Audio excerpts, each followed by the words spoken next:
Welcome to our WanderLove podcast series. I'm Judy Winslow, the Director of Tourism for Smithfield and Isle of Wight County, Virginia. I'd like to invite you to join me on a road trip to Hamtown USA. I'll introduce you to 6 different attractions in our area that you won't want to miss if you really want to capture the flavor of the ham capital of the world. Today, we'll introduce you to the Isle of Wight County Museum and chat with the director there, Jennifer England. Hi, Jennifer. Thanks for joining us. Can you give us a brief history of the museum? As I understand it, it was started by volunteers. Is that right? Nearly 2 years before the 1976 United States bicentennial commemoration, a number of Isle of Wight County citizens believed that the county needed a place where its history could be preserved. Volunteers then began the Herculean task of collecting, cataloging, and displaying artifacts for a new museum. Smithfield's historic 18th century gaming house, located at 124 Main Street, was the first home for the museum's collection, and it opened in November of 1976. The museum quickly outgrew its first home as gifts and loans expanded our collection, and in 1979, the museum moved into its second historic building, the 1913 Bank of Smithfield, which is where we still are today, and we're here at 103 Main Street. In 1990, the Folk Building, the former dry goods store next door, was purchased for the museum's expansion. Today, the museum continues to grow. We're staffed with a full-time director, a curator, and several part-time docents. So we're open 7 days a week and offer special events, research opportunities, public outreach, and educational programming to both our in-person visitors and our social media followers. What are some of the favorite attractions at the museum? The world's oldest ham resides at the Isle of Wight County Museum, as does the world's oldest peanut. Both of these objects were used as marketing pieces by the Gwaltneys, and that tradition continues. Our guests always want to see our star attractions. The 1890 peanut was picked and saved by P.D. Gwaltney Sr. as a showpiece for his peanut business, and his son, P.D. Gwaltney Jr., used his 1902 ham in the same fashion. Gwaltney fashioned a brass collar for the ham and took it to shows and expositions to exhibit the preservative powers of his smoking method, and the ham was featured in Ripley's Believe It or Not 3 times.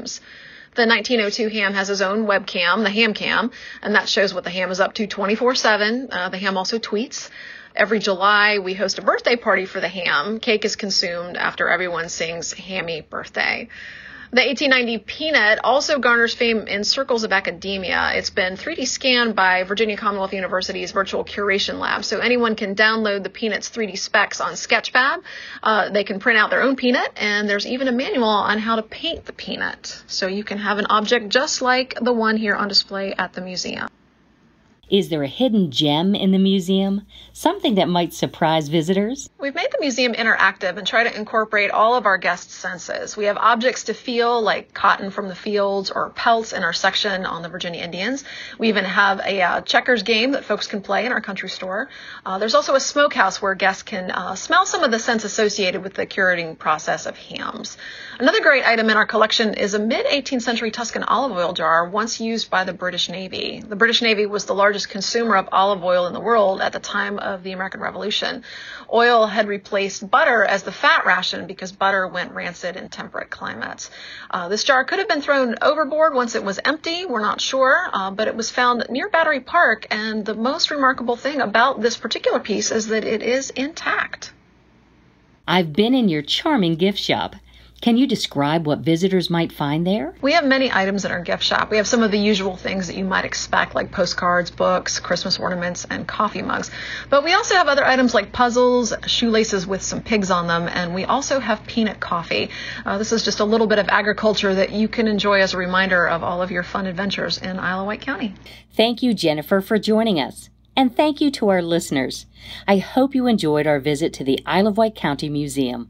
The museum is located at 103 Main Street in the heart of downtown Smithfield. Be sure to listen to the other 5 podcasts in our series, WanderLove Road Trip to Hamtown USA. You can plan your trip on our website, genuinesmithfieldva.com. And you'll find more great road trip ideas at hashtag WanderLoveVA. Hope to see you here real soon.